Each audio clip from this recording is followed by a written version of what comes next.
Monday, January 12th, and here's some of the news beyond the headlines.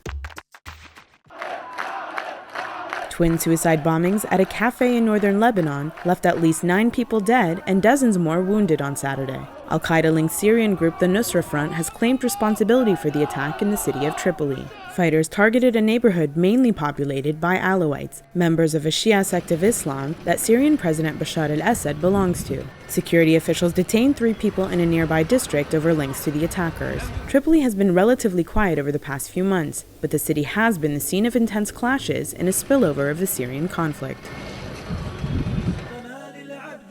Taliban fighters in Pakistan have beheaded a man after pledging allegiance to the Islamic State. Execution videos have been a popular feature of the Islamic State's media presence. The US-based monitoring group Site Intelligence identified a former Pakistani Taliban spokesman in this video released on Saturday. Shahidullah Shahid was replaced in October after pledging support to the Islamic State. Here, he's seen with a group of militants announcing pledges of support from 10 Taliban leaders in Afghanistan and Pakistan. The Islamic State has gained a foothold in both countries over the past year, but it isn't clear if militants are acting on their own volition or if they're taking orders from senior leadership in the Middle East. Around 35,000 people marched against racism and xenophobia in the eastern German city of Dresden on Saturday. A right-wing movement called Pegida, short for Patriotic Europeans Against the Islamization of the West, was formed last October to fight what it calls the rise of radical Islam. Chancellor Angela Merkel and other senior officials have condemned the group's weekly protests. Saturday's counter-demonstration, which was the largest yet, was held ahead of another one planned by Pegida for today. The rally was sponsored by the local government and invited anti-Islamist protesters to join in a plea for unity and peace following last week's attacks in France.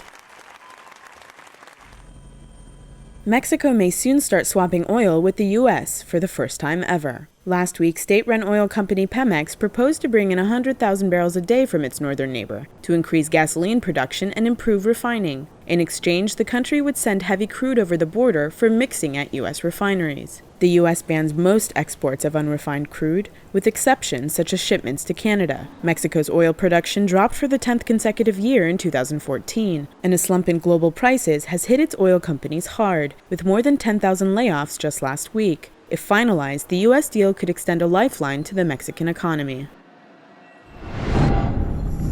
Check out the VICE News YouTube channel for more original reporting and documentaries from around the world. Nous voulons que le gouvernement jette dehors les islamistes, les djihadistes qui ne rentrent pas en France. Là, ici, pour montrer et exprimer notre chagrin, notre tristesse, notre soutien et notre aussi condamnant ces barbares. Cette minorité raciste, cette minorité extrémiste, terroriste, c'est pas eux de décider le chemin de l'humanité.